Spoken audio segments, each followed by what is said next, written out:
Ibrahim Traoré, and today I'm pulling off your masks. Yes, you heard correctly. It's been working like this for 100 years, and you don't see this system. You don't want to see it, because you're part of the system too.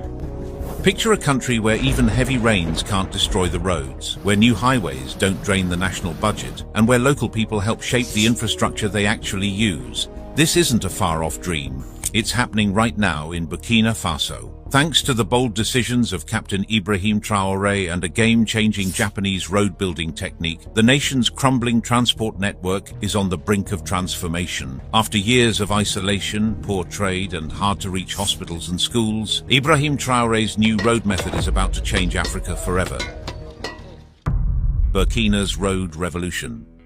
It has been nearly 3 years since Captain Ibrahim Traoré took on the reins of leadership in Burkina Faso. Burkina Faso may be one of the most overlooked nations in West Africa, but a quiet revolution in its infrastructure is now turning heads across the continent. Under the leadership of Captain Ibrahim Traoré, the country has adopted a cutting-edge Japanese road-building method that could redefine transportation not just for Burkina Faso, but for much of Africa. This innovation isn't just about paving roads, it's about transforming access, boosting the economy and restoring unity in a land long fractured by poor connectivity. Under Traoré's leadership, the economy has strengthened. Historically, Burkina Faso has struggled with outdated and insufficient road networks. As a landlocked nation surrounded by 6 countries, limited infrastructure meant limited trade, especially for small communities. Many rural towns were virtually isolated, making it difficult to transport goods or receive emergency services. Add to that its history of droughts, poverty, and political instability, and it becomes clear why the road system remained in disrepair for decades. But in 2023, Traoré's government decided to import Japanese Donu technology, a low-cost, labor-intensive road construction method using soil-filled bags to stabilize weak earth. Originally designed for use in areas prone to flooding or landslides, Donu has proven to be a game-changer in remote and disaster-affected regions in Asia and East Africa. The method's appeal lies in its affordability, sustainability, and ability to involve local communities in the building process, thus creating jobs and ownership at the grassroots level.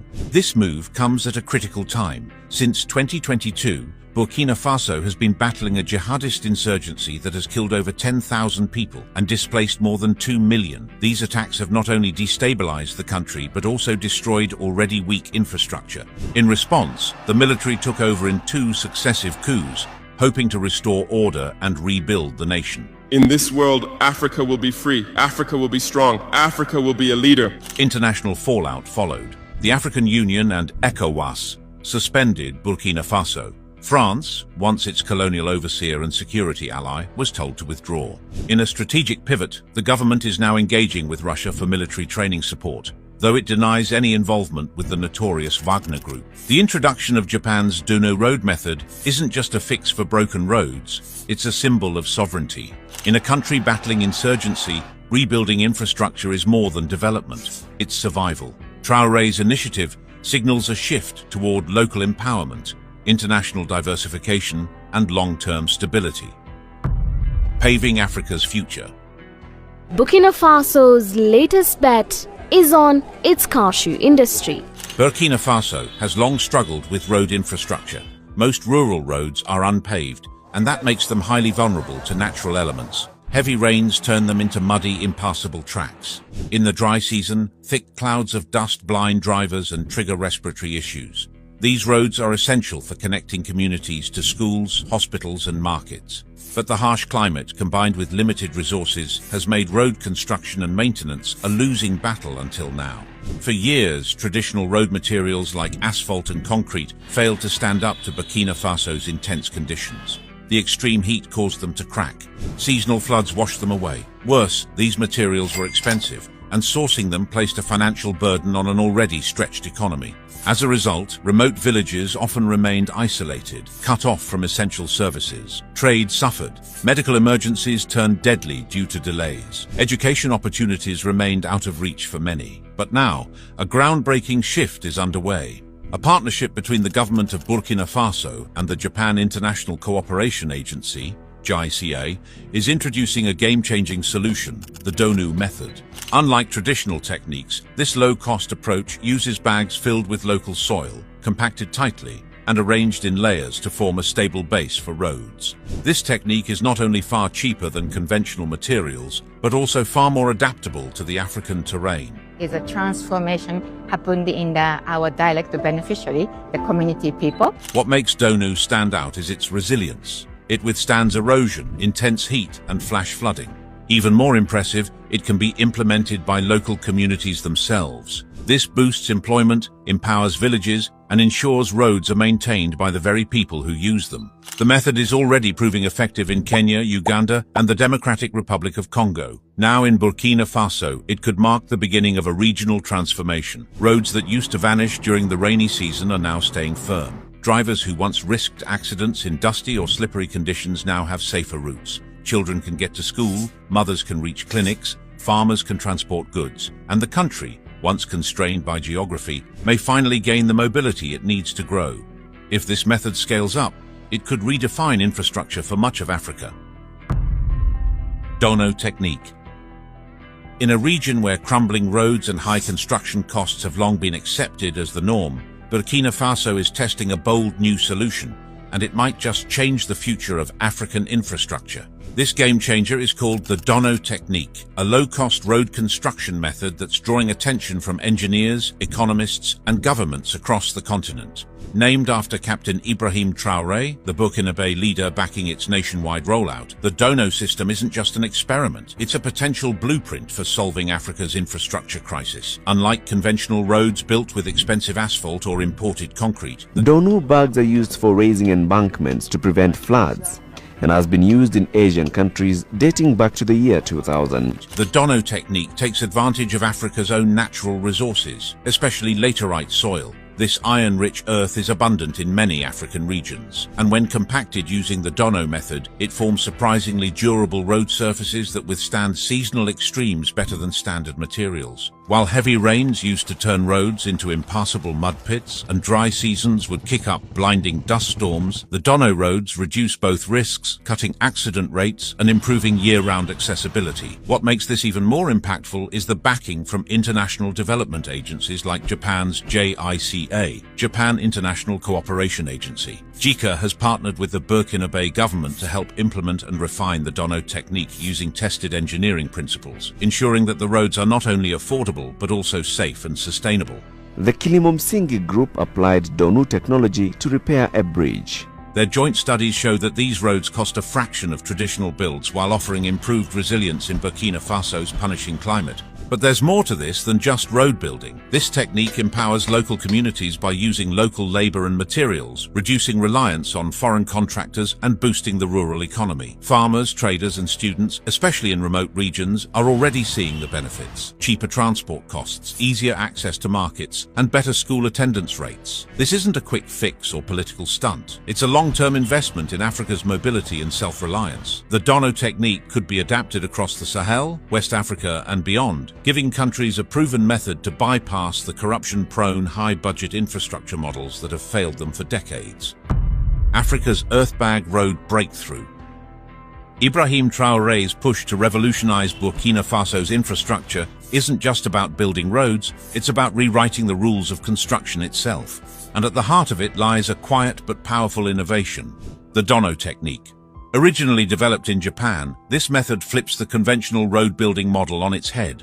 Instead of importing costly materials like asphalt and concrete, Dono relies on what's already underfoot, literally. The term Dono translates to earthbag in Japanese, which neatly sums up the core principle. Donu is a Japanese word that means wrapping soil in a gunny bag. Using bags filled with compressed earth, typically a mix of laterite soil, gravel, clay, and sand, the technique creates a solid and durable foundation. These earth bags are laid down in layers and reinforced with geotextiles, special industrial fabrics that add strength and flexibility. The method even incorporates recycled construction debris to further cut costs and reduce waste. This isn't just smart engineering, it's engineering with purpose. In countries like Burkina Faso, where budgets are tight and logistics are tough, Dono offers a serious advantage. By sourcing materials locally, transportation costs and environmental impact are drastically reduced. That means fewer carbon emissions, less dependency on foreign supply chains, and more opportunities for local labor and businesses.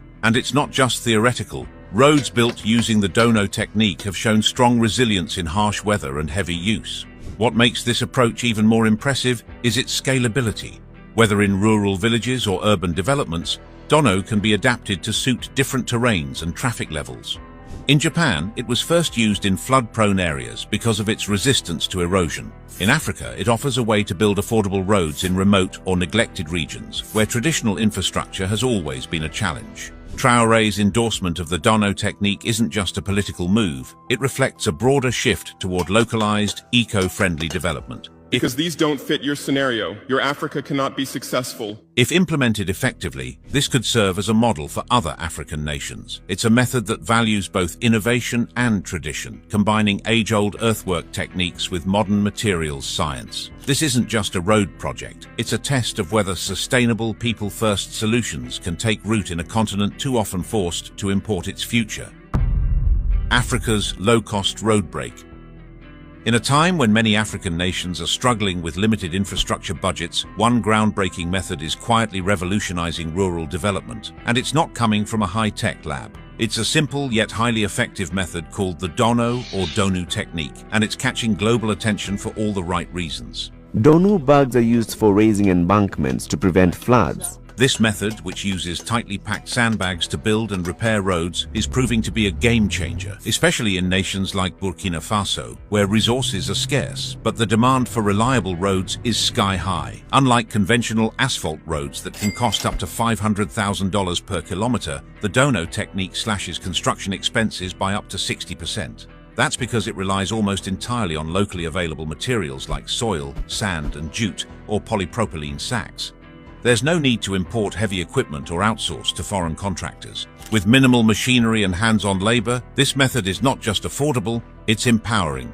It brings employment to rural communities, offering both income and skill development to semi-skilled workers, many of whom had no previous training in construction. Environmentally, the benefits are just as powerful. Traditional road building often involves extensive deforestation, excavation of gravel and limestone, and heavy use of fossil-fueled machines. The Dono method, however, minimizes environmental degradation by using low-impact materials and sustainable techniques. It also significantly reduces carbon emissions, making it an eco-conscious alternative in regions already vulnerable to climate change. Another key strength of this method is speed. Because the process is straightforward and does not require high-tech machinery, roads can be constructed in a fraction of the time. This rapid rollout means that more remote areas can gain access to transportation links sooner, improving access to education, healthcare, and markets for agriculture, especially critical in post-harvest seasons. But perhaps the most impressive feature is durability. Roads built using the Dono method have shown exceptional resistance to erosion, heavy rainfall, and high temperatures. These roads can last longer with lower maintenance costs, making them a smart investment for any country trying to stretch its budget while still upgrading infrastructure. This is not just a cost-saving innovation, it's a nation-building tool. The Dono technique offers a scalable, sustainable, and empowering path forward for countries like Burkina Faso. Want to see how this low-tech solution could reshape an entire continent? Stick around because this might just be the road to Africa's future.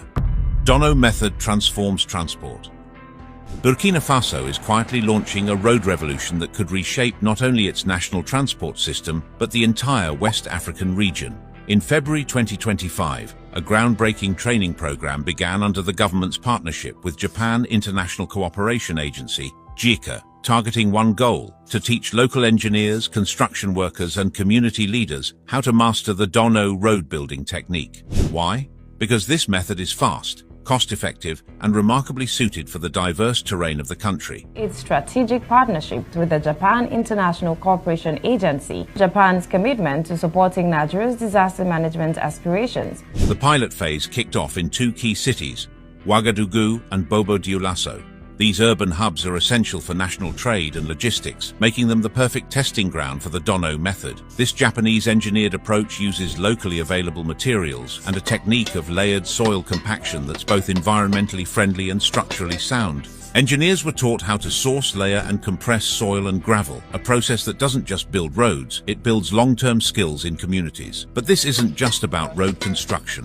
On February 20th, 2025, at the National School of Public Works in Ouagadougou, a live demonstration brought the entire plan to life. Experts from Japan and Burkina Faso worked together to show a real-time walkthrough of the Dono process. They really feel confident using the skills they learned, the Dono technology.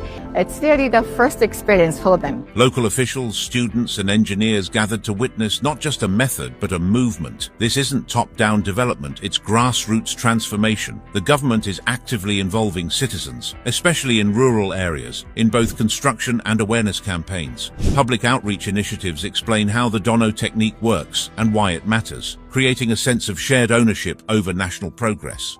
Rural populations are not just bystanders. They are being equipped with real employment and vocational training that can outlast the project itself. The broader impact? This infrastructure overhaul is part of a larger government strategy to boost road and rail connectivity across the SK-BO, Sikasso-Korhogo-Bobo-Dioulasso corridor. This corridor is being positioned as a basin of integration and stability, a strategic link that will enhance regional trade, address climate challenges, and improve food and nutrition security. As part of this regional vision, Burkina Faso is not only building roads, it's building resilience. The SK-BO project aims to reduce service interruptions, improve logistics, and lift the quality of life for millions. If it succeeds, it might just set the gold standard for how nations across Africa can modernize infrastructure through sustainable, community-driven innovation.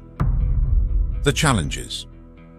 To take this groundbreaking road-building project nationwide, Burkina Faso faces several critical challenges, but each hurdle reveals just how transformative this method could be. Our direct beneficiary, the community people, our target beneficiary, they are basically unemployed. Scaling the Dono technique across various terrains like deserts and highlands requires adaptation, long-term planning, and above all, sustainable investment. These roads are not your standard concrete projects. They rely on local materials, community labor, and a method that reduces environmental damage while significantly cutting costs. But cheaper doesn't mean easier. The technique demands skill. Workers must be trained to apply it properly, which calls for building local capacity fast. From rural engineers to village planners, everyone involved needs to understand the technical process. That's why Captain Ibrahim Traoré's team is prioritizing education and hands-on training in every region they reach. Without this, the technique risks being misunderstood or misapplied, especially in zones with difficult geography. Another hurdle is public trust. Changing how a country builds its roads also means changing how people think about infrastructure. In some places, skepticism runs deep. Many see flashy foreign projects come and go with little local benefit. But the Dono method is rooted in community involvement. That alone makes it radically different. It gives locals both ownership and employment, and that's winning people over, slowly but surely. Now, the government of Burkina Faso is actively pursuing global support. They're in talks with international partners, infrastructure funds, and NGOs to secure the funding and technical collaboration needed to expand the initiative. Experts from countries like Rwanda, Ghana, and even Indonesia have expressed interest in sending observers to learn from Burkina Faso's model. The broader vision here isn't just about road construction. It's about redefining how African nations build their future, sustainably, affordably, and locally. Traditional infrastructure models often depend on foreign companies, imported materials, and debt-heavy deals. But this is a self-reliant solution, born in the Sahel, tailored for Africa, and capable of transforming economies from the ground up, literally. Captain Ibrahim Traoré isn't just building roads. He's laying the foundation for a new kind of leadership, one rooted in practical innovation, public trust, and regional cooperation. If his model succeeds, Burkina Faso could become a blueprint for the continent. Ibrahim Traoré, a controversial leader. Captain Ibrahim Traoré has emerged as one of Africa's most intriguing and polarizing leaders. Born on March 14, 1988 in Kera, Burkina Faso, he trained as a Special Forces officer, Cobra unit, and climbed the military ranks before seizing power at just 34 during a coup on September 30, 2022. He ousted interim President Paul-Henri Sandaogo Damiba, citing his inability to quell jihadist insurgencies along Burkina Faso's northern and eastern borders. Following the takeover, Traoré consolidated his position swiftly. A coup attempt in September 2023 failed, bolstering his grip. He then extended the transition period. National consultations in May 2024 resulted in a 5-year mandate extension, with Traoré reserving the right to run in future elections. From the West's viewpoint, Traoré is a mixed proposition.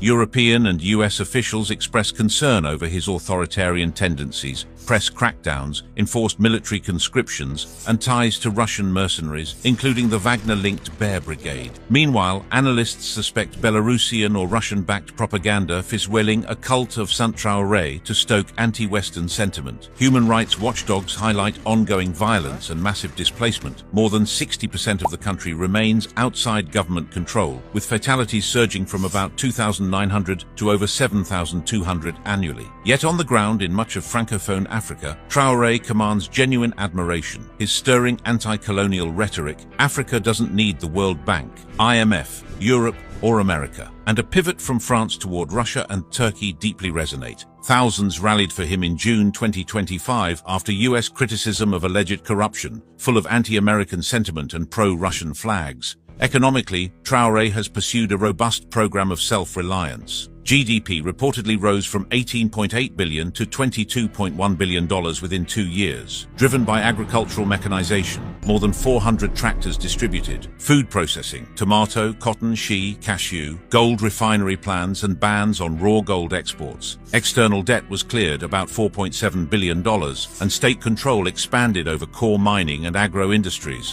Reddit users in West Africa confirm Burkina Faso's GDP grew from approximately $18.8 billion $22.1 billion.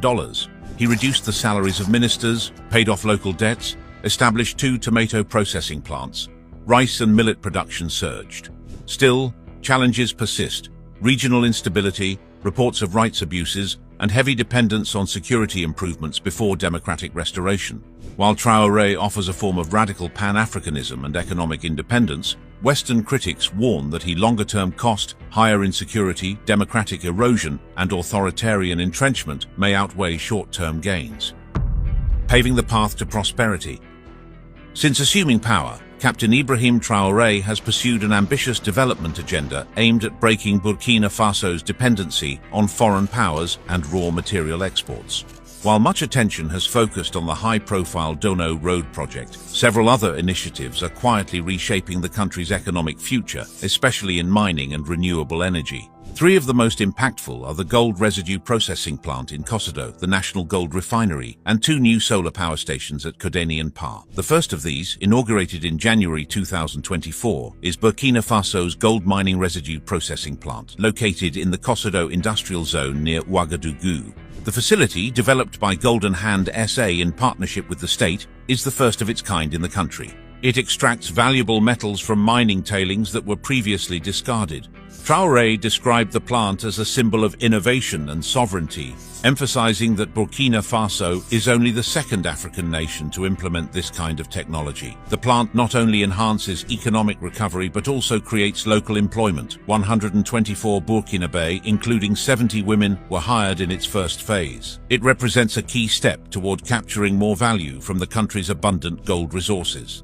Building on this momentum, Traoré's government launched the construction of Burkina Faso's first full-scale gold refinery in late 2023. Set to process 150 tons of gold annually to 99.9% purity, the refinery is a joint venture between the Burkinabe state and Mali's Morena Gold. Slated for completion within 11 months, the facility is expected to create 100 direct jobs and thousands of indirect ones. For Traoré, this project is about more than economics. It's a nationalistic pivot toward resource sovereignty. Africa provides 30% of the world's gold production. Mali, Burkina Faso, gold flows like rivers from our lands. We must know the real content of our raw gold, he declared, underscoring the need to end Burkina Faso's reliance on exporting unrefined minerals. Parallel to these mining advancements, Traoré is also steering the country toward energy independence through solar power. In December 2023, 2 major solar plants, Kodeni, 38 megawatts, and Pa, 30 megawatts, were commissioned. The Kodeni plant, located near Bobo Dioulasso, is expected to power over 115,000 households annually. The PAR project, developed through a Franco-Burkinabe partnership, generates about 50 gigawatt-hours per year and was funded through a €35 million investment involving EAIF and Urbasolar. These additions significantly bolster Burkina Faso's renewable capacity and reflect Traoré's broader vision to electrify rural areas, reduce energy imports, and power industrial growth sustainably. Together, these three projects reflect a larger transformation underway in Burkina Faso, one focused on processing its own resources, retaining economic value, and investing in long-term infrastructure. While Traoré's administration has been criticized for democratic backsliding and authoritarian tendencies, these bold, state-driven projects have resonated with a population eager for self-reliance and tangible progress.